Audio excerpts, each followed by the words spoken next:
Hey all, and welcome to the first week of Chapter 1 in Penny Boys Crypto. This course is designed to instill confidence in trading crypto and help you be profitable and comfortable in your crypto endeavors. In this first class, we're going to go over what is blockchain, layer 1s versus layer 2s, how to avoid scams, and then we'll close with NFTs. Let's first talk about what the purpose of crypto is. It has many functions, but first and foremost, it is a digital currency that was designed to create secure transactions online. A blockchain, in its simplest form, is essentially a ledger or database that stores all of the information that passes through it onto a block. And when this block has reached storage capacity, it will then chain to the next block. In technical terms, the blockchain operates by solving mathematical problems on the blockchain. These problems are solved by large amounts of computer power, typically called miners. And once the problem has been solved, these miners will approve the transaction. So in layman's terms, it is just like when a bank approves a transaction when you swipe a debit card. So why do we need blockchains and cryptocurrencies? Decentralized digital currency that is able to be used across the world without limitations. It is not controlled by any one entity.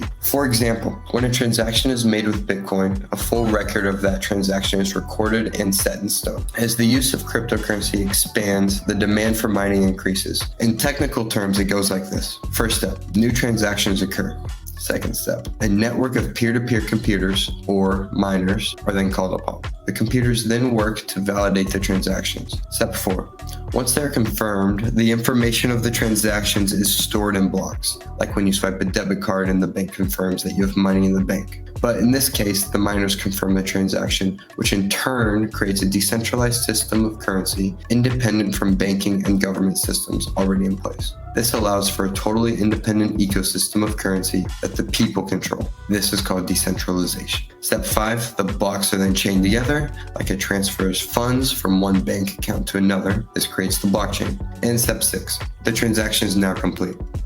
Now let's jump into layer 1 versus layer 2s. In the simplest description, a layer 1 is typically described as the underlying blockchain or the ground zero of cryptocurrency. And a layer 2, sometimes called a sidechain, is a network built on top of it. In other terms, a layer 1 is like Bank of America and layer 2 is like your debit card when you open an account. So why are these important?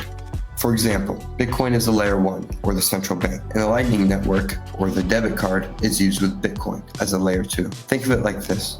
You wouldn't be able to use a Chase debit card on a Bank of America ATM. In the Bitcoin and Lightning Network example, Bitcoin has the blockchain and the Lightning Network is an efficiency and scalability upgrade for the underlying blockchain. But one wouldn't be able to use the Lightning Network with Ethereum. So what are some examples of a well-known layer 2s? Matic is probably the first one that comes to mind. Then there's also the OMG network and the lesser-known Scale project. So now that we've covered layer 2 and layer 1s, let's talk about the Ethereum network. The Ethereum network, which is sometimes referred to as the Ethereum ecosystem, is massive. It stretches to nearly every corner of the crypto universe. Ethereum has a ton of protocols and projects being built on top of it every single day. The asset management tools are used for storing crypto, and the decentralized exchanges are used for buying or selling. All of these examples use the already well-established name and blockchain of Ethereum to build their own name and brand. That being said, there are still tons of great investment opportunities on the Ethernet network and in DeFi in general. That also means it runs the risk of pump and dump schemes and/or rug pulls. You should only invest in these projects if you truly believe in them, are willing to lose all your money, and can deal with all the associated risks with low cap DeFi tokens. That brings us to the avoid scams topic.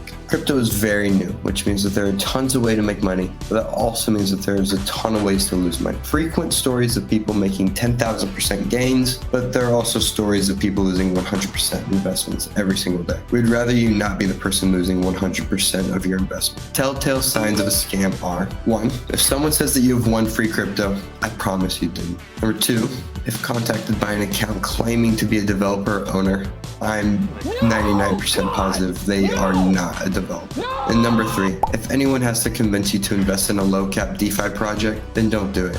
It's risky enough as it is. That goes for almost anything though. Protect your hard-earned money. If it's too good to be true, it probably is. Alright, now to end on a fun note, let's talk about NFTs. Non-fungible tokens, or NFTs, are in the simplest way digital art.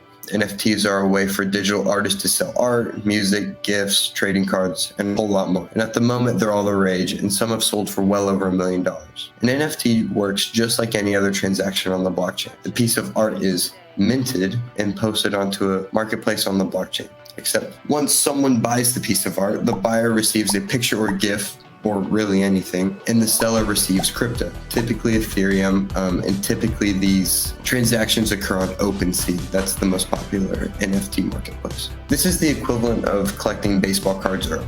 This transaction is then hosted onto the blockchain, and it is effectively a way for an online marketplace to be hosted on a blockchain for thousands and thousands of different digital artifacts. Now, some of these pieces have actually turned out to be great investments, but a lot of people look at NFTs how they look at DeFi. Very, very risky. The skepticism is healthy though, and it shows that the space has room to grow. They seem finding like a quick way to make money, but lots of people have lost just as much money as some people have made. And that about wraps it up for NFTs and for chapter 1. I hope you all learned a little bit and begin to think about crypto in a different light. Never hesitate to ask us any questions. Remember that this space is different than the stock market, but with the right knowledge, it can be a great way to get in early on a revolutionary piece of technology. Looking forward to seeing you all next week.